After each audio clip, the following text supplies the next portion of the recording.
He's Peter Schrager, co-host of NFL Network's Good Morning Football, FoxSports.com senior national writer, and he's going to be busy during the draft. You can also catch Peter with Jay Glazer and Joel Klatt. Oh, there's some heavy hitters. Throughout the entire first round on Thursday, live on Fox Sports Radio, breaking down the draft pick by pick, beginning at 8 Eastern Thursday on Fox Sports Radio. Peter, how are you? I'm doing well, all things considered, Dan. We got the NFL draft to talk about, and I don't know, there's a light here. There's a light at the end of the tunnel, and I think there's a light in the short term. We got something to talk about sports-wise, and I'm here to do it. All right, the draft begins where? Draft begins at number 3 because Burrow's going 1 to Cincinnati. Chase Young at 2, I'm told, is 99% Redskins. I don't think they're going to trade it unless they get some ridiculous offer. And then you got the Lions at 3, and it gets a little interesting here. I think you add in the fact that there's going to be some technical glitches. So all these teams are still trying to figure this thing out. And then the Lions would be willing to listen to offers. But I think it's been overblown that there's suddenly some great desire to move up to number 3. The more I'm getting into this and the more my phone is lighting up, the teams that are dying for a quarterback after Joe Burrow, it might be rather limited. I don't know if there's a great demand for that 3rd pick to get that quarterback, whether it be Tua or Herbert, and there's going to be a bunch of liar's poker going on because the way I see it right now, especially with Jameis and Cam and Andy Dalton still sitting out there isn't a line of teams looking to move up in the draft to go get a quarterback after 1 and 2 are off the board. Yeah, and I could see where Dalton and Cam and Jameis, once the draft is over, might have a better sense of where they could end up. But I'm with you on this. I don't know if somebody's going up to get Tua or Justin Herbert. It feels like the Chargers are willing to just wait and see who falls into their lap. I think it comes down to the Dolphins, and does this make them nervous of, we got to go up to get him? But I also think it feels like it's more of the fear of taking him or the fear of not taking him. What do you think is a stronger opinion on Tua? It's such a great point because you don't want to be – I mean, Alex, we all watched The Last Dance on Sunday. You don't want to be the GM of the Blazers saying, well, we passed on number 2 with Michael Jordan because we already had Clyde Drexler. If you're the Dolphins, you don't want to say, well, we passed on Tua because we didn't get a chance for our doctors to see him, and then he goes on and has his great NFL career. The issue, though, is that it's not just this one injury. He plays in a style of football that makes him very susceptible to injuries. He plays fearless, and you love that, and he plays with such great passion. But he is not a guy who is sitting in the pocket and throwing the ball right away on 3rd down to kind of take out the punt team. No, he's always looking to extend a play. He's always looking to make plays. The same reasons people around the league, and there are a few, who love Tua, and the few that I know actually have quarterbacks they're happy with, it's the same reasons other teams might be hesitating taking him because this isn't some freak injury. It's not Sam Bradford, who is a pocket quarterback and got a couple hits. This is a quarterback who runs a lot, and it's a quarterback who looks to get the extra yard, and it's hard to tell a guy going into his NFL career, okay, that's not going to work in the pros. You're going to have to tone that down when that's exactly what was successful for him at the college game. Why do we change the rules when it comes to a quarterback? That if any other player had the injury history that Tua has, and let's say he's a marquee player, if there was a wide receiver who had anywhere near these injuries, or a running back, or if Chase Young had any of these injuries, we would run from them. But it feels like there are teams that go, you know what? We're going to roll the dice. Hey, the quarterbacks like this don't come along very often, and you talk yourself in and you talk yourself out of these situations. But with the quarterback, that's why these GMs always amaze me. Because sometimes they get stupid when it comes to draft day and what they do, and they get nervous. Oh, we got to get our quarterback here. And I'm surprised, though, with Tua, what the injury history is.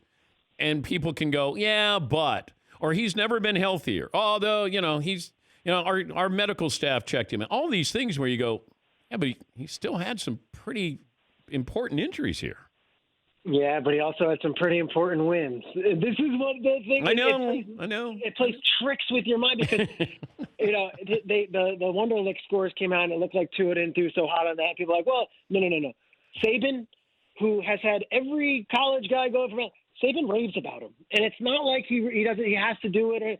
Saban raves about him, and I could tell you privately, he has called multiple coaches and has made the case as to why Tua is such a great young man and such a leader. So this is one of those deals where you're right. The quarterback position is different. Look, Mekhi Becton, there was an anonymous scout who came out and said Mekhi Becton has a hobby, and his hobby is cooking, and because he's 360 pounds, and I'm telling you, teams are calling me and like, do you think Becton's going to explode to 500 pounds? Like, you're looking for things in other positions, yet with quarterback, there are glaring red flags here with an injury, and yet all it takes is one team to say, yeah, but I mean, look, Dan, we were both covering the draft when Josh McDaniels took Tim Tebow, and I don't think anyone else was taking him in the first round. Johnny Manziel went in the first round. Blake Bortles went third overall because the Jaguars convinced themselves that, yeah, but I don't, this is what happens. You don't want to have a bad red flag on your resume, but you also would love to say, hey, I'm Brett Veach. I'm the one who traded up and got Patrick Mahomes despite a losing record his last year in college.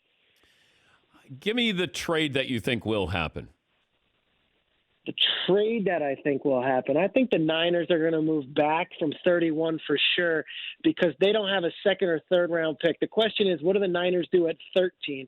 This is where you get John Lynch becoming a bit of a maverick out here because you traded DeForest Buckner, who's an incredible player, for that 13th overall pick, and there might be a lot of talented players there, but they're barren with draft picks. So I would look at the Niners as one team that could be trading. I would also look long and hard at the Giants at 4 because I know the Giants have needs on defense, but I think they're going offensive tackle. And from all the teams I'm talking with, there is such a split decision on how these teams like the tackles. There's 4 guys, and you guys know them. It's Wirfs, it's Wills, it's Becton, and now it's this guy Andrew Thomas out of Georgia who's getting a lot of steam of late. Yeah. If the Giants don't have a clear number 1 guy, they could probably trade back a few picks and still get one of those 4.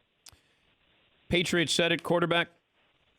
I don't think so. I think they're going to take somebody here. I don't know if they trade up to get one of these major guys, if they sit pretty at 23 and take this Jordan Love, if he's sitting there, or if with their third round pick, they package a few others to move up to the second round. And I look at names like this kid, Jacob Eason out of Washington, who's got a big arm and played at Georgia. Then he played at Washington, and maybe he can be the guy, or the total opposite, Jake Fromm, who replaced Eason at Georgia, who is really an intellectual and one of these just tremendous quarterbacks, what they say above the neck. He's just one of these smart, bright guys that can lead you if you need him to.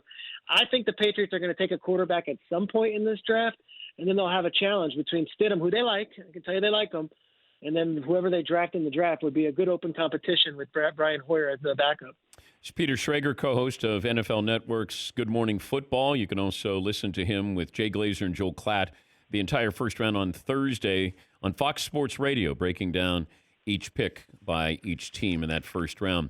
You start to look at some of these situations here with the running back, and we've seen teams that overvalue these running backs. You know, you look at the Giants and what they did. You look at Carolina and what they did, Jacksonville and what they've done. Are we going to have running backs taken in the top 10 anytime soon, or top 15?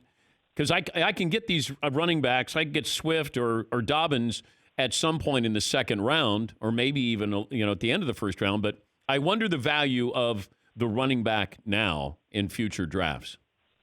It goes back and forth because Saquon Barkley, everyone loved. They're like, oh yeah, he was worthy of the second overall pick. The Giants have won 5 games last year, and I think 4 games the year before that. So was it the second overall pick, no matter how good he is, or is it just a product of the Giants were bad everywhere else?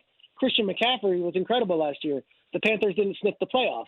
So are you looking for stats? Are you looking for that? Or are you looking for a guy who's going to make an immediate impact on a team that you maybe it's not necessarily a need, but you take the best player on the not a running back. I'm fascinated with DeAndre Swift. I'm fascinated with Clyde Edwards-Helaire, who's an LSU running back who you watched on Saturdays, who was fantastic. Both these guys, if it was 1998, would be top 10 picks. Yeah. But it's not. It's not 1998. It's not 2008. It's now 2020, and I could see no running backs in the first round for exactly your point. Fournette, C.J. Spiller. There's so many of these guys that you take with top 10 picks. Yeah. And then they don't necessarily pan out. And I don't think Fournette's had a bad NFL career. Fournette caught 75 passes last year. Nothing against Fournette. It's just you add a running back. Are you making your team better, or are you just getting another fantasy guy? That's how these GMs are looking at it right now. Because if I can get a left tackle that's going to protect my quarterback, I'd much rather have my quarterback upright for 16 weeks than a running back who, we went 4-12, but a team that had 4 running backs, the 49ers, went to the Super Bowl. Good stuff as always, Peter. I hope you're well, and have fun with Jay and Joel Klatt starting Thursday night, first round of the draft on Fox Sports Radio. And did you hear about the potential lawsuit with Tom Brady and the Tampa Bay T-shirts? Are you up on this? I have not. I was listening to the show before I came I thought on you the guest. cover the NFL. So who did you guys copyright Tampa Bay? Who copyrighted Tampa Bay before he went out with that? We created it. And he just took it? Yeah, he says that he's filed for the trademark here. We forgot to trademark it. We spent so much time on coming up with a brilliant T-shirt. We just didn't think about trademarking. I just didn't. It slipped away. I didn't have the time. Sometimes you think that just people with the goodness of their heart aren't going to try to steal your ideas. It doesn't happen like that. Maybe I could get Kyle Brandt as medium. Yes, it's medium. He doesn't have enough shirts like that. You need a Tampa Bay shirt, and Tom Brady, he needs the money from the Tampa Bay trademark for sure. That is exactly what's going on right here. Yeah, but we're going to cease and desist by the end of the month, though. We've been asked to do that, and we will do that. I cannot wait till we're all in person again. It will happen, Dan, and I will shake your hand, or maybe not, but whatever we'll do, we will be in studio and things will be back to normal. Thanks for having me on, as always. Thank you, Peter. That's Peter Schrager, co-host of NFL Network's Good Morning Football, or as he likes to say, the heart and soul of Good Morning Football.